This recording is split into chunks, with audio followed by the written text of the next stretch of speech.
श्री विनोद भैया जी हैं जो जयपुर रहते हैं, वो महाराज जी मूंगफली भेंट कर रहे हैं आपको। धन्यवाद। ये लीजिए। धन्यवाद। हमारे विनोद भैया जी को हम सभी साधु संतों की तरफ से ये बाल भोग प्रदान करने के उपलक्ष्य में उनको बहुत सा धन्यवाद, साधुवाद। और सदैव खुश रहें, फूलों की तरह मुस्कुराते रहें, उनकी बगिया में सदैव हरियाली रहे। और हम साधु संतों के लिए ये बहुत बड़ी चीज़ हो गई है। ये महाराज जी अभी सर्दी का मौसम आ गया है, तो हमारे पास सर्दी के कोई कपड़े नहीं है, जिससे हमें सर्दी जुकाम हो गया है। तो हम चाहते हैं कुछ हमें सर्दी के लिए ऐसे कपड़े मिल जाए जिससे हम सर्दी का बचाव हो सके, क्योंकि सर्दी पड़ने लगी है। हमारे पास मफलर भी नहीं है बांधने को, न ऊपर पहनने को कोई जैकेट अंदर इधर कुछ है नहीं हमारे पास। तो हमें सर्दी लग गई है, तो हम चाहते हैं कुछ सर्दी के लिए हमारे कपड़े मिल जाए, और जो मोजा वगैरह मिल जाए तो अच्छी बात है। नहीं तो मफलर जो ऊपर से पहनने के लिए वो जैकेट वगैरह ऐसा कुछ मिल जाए अंदर से इधर, तो सर्दी से बचाव हो सके। हमारे इस आश्रम में हम लोग 10 साधु लगभग रहते हैं।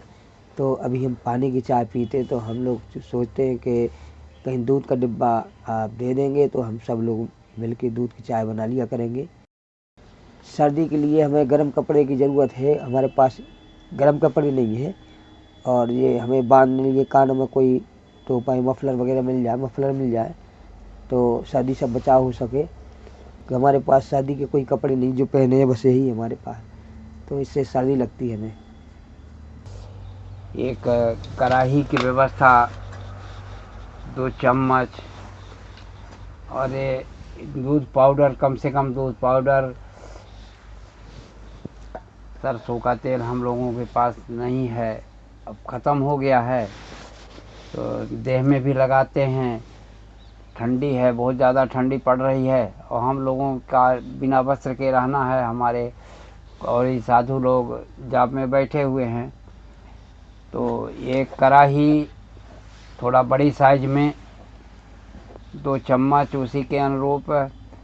और ये सरसों का तेल अगर व्यवस्थित हो जाता तो हम लोगों का मतलब थोड़ा व्यवस्था ठीक हो जाती, ठंडी से बचत भी हो जाती, और प्रसाद के लिए भी थोड़ी अच्छी व्यवस्था बन जाती। तो आम जनमानस से हमारी यही अपील है कि एक बड़ी सी कढ़ाई, ताकि 8-10 आदमी साधु संतों का भोजन हम उसमें तैयार हो गए, साग सब्जी। और 2 चम्मच और कुछ सरसों का तेल,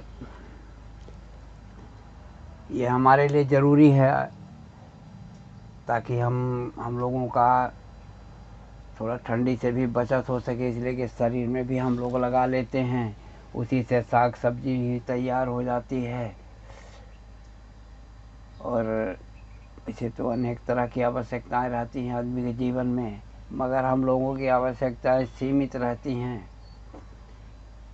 रात में भी हम लोग जाप में रहते हैं। अभी हमारे 7 संत जाप में बैठे हुए हैं, 7-8 संत। अब यहाँ धूप में यज्ञशाला जो हमारा लोगों का बना है तो निर्माणाधीन है, तो अभी हम रिहायशी जगह में ही जाप करते हैं बैठ के। और जो भी ज़रूरतमंद होते हैं उन सब के लिए हम जाप का भी हिसाब रखते हैं और समय समय देते हैं उनके लिए, ताकि सब कोई सुखी रहें, सभी के दुखों का निवारण हो और सब खुशहाल रहें। पर आप ही आम जनमानस से हमारी ये भी विनती रहती है कि हमारी जो भी ज़रूरतें होगी हम आप ही के सामने रखेंगे। अब ये आप लोगों के ऊपर निर्भर है कि हम संतों के ऊपर कितनी कृपा दया करते हैं। भजन एक सत्संग का ही दूसरा रूप है, जिससे हम भगवान को, भजन करने का मतलब हमारा कि भगवान की चर्चा, भगवान में ही रम जाए, और अपने भाव से जो हम मनन करते हैं उसको ही भजन समझते हैं। कि हमारे मन के भाव प्रकट होते हैं भजन के द्वारा, तो उसको ही भजन कहते हैं। जी जी। तो मन के भाव हैं क्या महाराज जी? ये भगवान के प्रति आस्था होना, हमारा मन का भाव प्रकट करना है। जब आस्था होगी तभी तो हम भजन करेंगे, तभी हमारा भाव उत्पन्न होगा। तो उसी भाव भजन को ही और उसको ही भगवान में समर्पित हो जाए, इस तरह के हमारा भाव जागृत हो जाएंगे तो वही हमारा भजन है, वही भगवान के प्रति हमारी आस्था बढ़ जाती है। तो महाराज जी वो आस्था जागे कैसे, उसका मार्ग क्या है? वो आस्था इसलिए जागती है कि हमारे ऊपर जब भगवान कृपा करने लगते हैं तो अंदर हमारे भक्ति का बीज अंकुरित कर देते हैं। वो बीज अंकुरित करने वाले हमारे गुरु होते हैं। कि अभी हम संसार में भटके हुए हैं, अभी हमें ये भी पता नहीं रहता कि हम उस संसार में आए तो किस लिए आए हैं, कहाँ से आए हैं, कहाँ जाएंगे, क्या करेंगे, इससे हम भटके हुए रहते हैं। तो हमारे गुरुदेव कृपा करके अपने शिष्य को यही मार्गदर्शन कराते हैं कि हमारा यहाँ आने का उद्देश्य क्या है, हमें करना क्या है, क्या हमारा कर्तव्य है, उसको बताते हैं।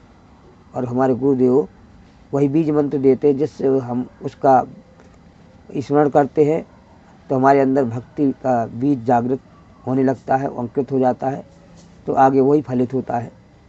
तो ये गुरु की कृपा से ही होता है। और गुरु करेंगे तो वही भगवान से ही मिलाते हैं, वही भक्ति भाव हमारे अंदर जागृत करते हैं। संसार से भटकने के लिए वो मार्ग दिखाते कि अब नहीं भटकना, ये भगवान जिस तरह से आपको मिलेंगे वही रास्ता आपको बताएंगे।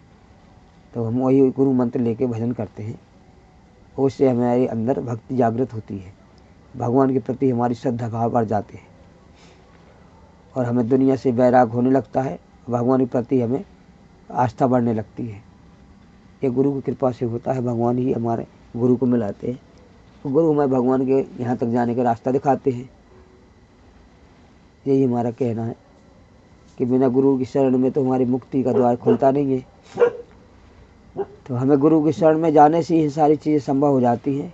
अभी तो हम भटके हुए रहते हैं, तो अभी इतने बड़े हुए लेकिन हमें अब ये पता नहीं रहता कि हम क्यों आए, क्या करना, क्या हमें हमारा उद्देश्य आने का, क्या करना है आगे चल के, जिससे हम फिर दोबारा नहीं भटके 84 योनि में।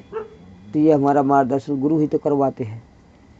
तो बिना गुरु ज्ञान तो हमें होता नहीं, और बिना गुरु की जिस तरह से बिना पानी के नाव नहीं चलती और बिना गुरु के मुक्ति नहीं मिल सकती है।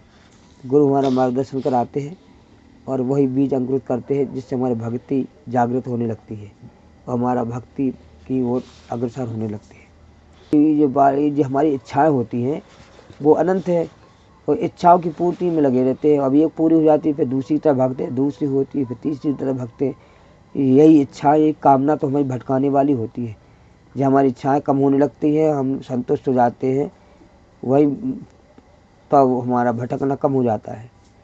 कि वो इच्छाएं तो अनंत होती है, उनका तो कोई अंत नहीं होता है। मरते समय भी इच्छाएं अधूरी रह जाती है, लेकिन हम इच्छाओं को सीमित कर लेते हैं और भगवान की तरफ खिंचाव होने लगता है। जब गुरु की शरण में जाते हैं वो हमें अवगत कराते हैं हमारी ज़रूरतें जितनी हैं उससे अधिक हमें नहीं लेना चाहिए, और ज़रूरत से अधिक होना ये हमारा ही, इसी को हम भटकना कहते हैं। कि हमें ज़रूरत से ज़्यादा पाने के लिए हम दौड़ते रहते सारी ज़िंदगी, और एक ज़रूरत पूरी होने पर दूसरी फिर ज़रूरत उत्पन्न हो जाती है। हमारी कामनाएं कभी कम नहीं होती है, एक पूरी होती है दूसरे को जन्म दे देती, दूसरे तीसरे को। तो वही भटकने का ही मार्ग है ये। इसलिए भक्ति मार्ग छोड़ के आदमी इधर उधर अपने सुख के लिए ढूंढते रहते। सुख कहाँ मिलेगा, हर चीज़ में सुख खोजते रहते हुए। तो असली सुख तो है मन की शांति में, और मन की शांति कब मिलती है, जब हमारे अंदर संतोष होता है। जब संतोष नहीं रहेगा सब कुछ होने के बाद भी कुछ निर्धन के समान होते हैं। जब आए संतोष धूल समान, गोधन गजधन बास धन और रतन धन खान, और जब आए संतोष धन सब धन धूल समान। जब तक संतोष नहीं होगा हमें शांति नहीं होगी। संतोष तो शांति हमें भगवत की ओर ले जाएगी, और हमारी इच्छाएं अनंत जो हमें भटकाने की ओर ले जाएंगी। भटकाते रहेंगे, हम भटकते रहेंगे, अपनी इच्छाओं को पूर्ति करते रहेंगे, और इसी को करते करते अपनी आधी जिंदगी निकाल दी है। ये भूल जाते हैं हम किस लिए आए हैं, ये भी भूल जाते हैं। पहले ये गलतियाँ की है वो हमें तो याद नहीं है, लेकिन हमें आगे अनुभव होने लगता है कुछ हमने ऐसा गलत किया है तो आज हमारे साथ ऐसा क्यों हो रहा है। तो हमें इससे पता चलता है कि हमने पहले कुछ गलतियाँ की हैं तो आज उसकी सज़ा आज हमें मिल रही है। तो अब हम ऐसा नहीं करेंगे, उसका सुधार करने के लिए फिर भगवान ने हमें मौका देते हैं कि चलो अब की बार हमने तुम्हें मृत्यु लोक भेज दिया है, अब जो आपने गलती की है तो उस पर सुधार करना, तो आगे फिर तुम्हारा जन्म सफल होगा। जिस तरह से विद्यार्थी किसी सब्जेक्ट में जो कमज़ोर होते हैं तो उनको दोबारा मौका दिया जाता है कि अब आपने इस सब्जेक्ट में अपनी पढ़ाई कम की है तो आप जो है इसमें फेल हो गए थे, इसीलिए हम पिछले जन्म में जो हमने कुछ अच्छे बुरे कर्म किए होंगे और वो उसमें हमारे कुछ कर्म में अधूरे रह गए हैं जो हम कर नहीं पाए और हमारा अंत हो गया है, तो हमारा बकाया रह गया तो हम अब पूरा करेंगे उसको आगे। इसलिए भगवान दोबारा जन्म देते हैं कि अब वो गलती जो पहली की थी अब उसका सुधार करने के लिए हमें मनुष्य का जन्म फिर देते हैं। तो पिछली गलतियों को सुधार करके वो आगे क्या करना है, उसको सुधारना है, वो आगे बढ़ना भी है। इसलिए भगवान हमें दोबारा पुनर्जन्म देते हैं कि आप अपनी गलतियों को सुधार सकें। जी जी जी, तो यही उद्देश्य है मानव जन्म का कि अपना जो भी पिछला हमने गलत कार्य किए हैं उसको क्षमा मांग करके वो आगे हम ऐसा काम नहीं करेंगे जिससे किसी को दुख पहुंचाएं, और जो हमें अभी तक कोई पुण्य कार्य नहीं किए तो अभी मौका दिया उन्होंने कि तुम्हारे मनुष्य हो करके आप अच्छे से अच्छे कार्य कर सकते हैं। तो यही हमारा उद्देश्य है कि हम किसी को सताएं नहीं, हम किसी का भला नहीं कर सके तो बुरा भी न करें, किसी को आत्मा को तड़पाएं नहीं। हमारा उद्देश्य यही है कि हमें जो भगवान को कभी भूलना नहीं है, जो भी सत्कर्म करना है भगवान को समर्पित करना है, और जो हमने गलती की उसके लिए हमें क्षमा चाहेंगे कि भगवान अभी तक तो हमने गलतियाँ की हैं और हमारा अवगुण भरा हृदय है, लेकिन हम आपके हैं प्रभु जी, तो आप हम पे कृपा बनाए रखें। हम आपसे विनती करते हैं कि जो गलती हमने अभी की है अब आगे ना करें, आप ऐसी कृपा करें, हमें बुरे मार्ग में चलने से रोके अच्छे मार्ग में चलाने की कृपा करें, हम बुरे मार्ग में अब न जाएं कि हम बहुत भटके हुए हैं, अब आगे भटकना नहीं चाहते, हम आपकी शरण में आए हैं भगवान। आपको जैसा चाहिए वैसा आप बना सकते हैं, भगवान है, आप तो सब कुछ करने वाले हैं। हम आपकी शरण में आए हैं, हम मूर्ख अज्ञानी हैं और आपके चरण शरण में आए हो तो आप हमें जिस तरह से सही समझे वैसे हम उस लायक बना दें कि हम अब न भटके। मनुष्य जन्म का यही उद्देश्य है।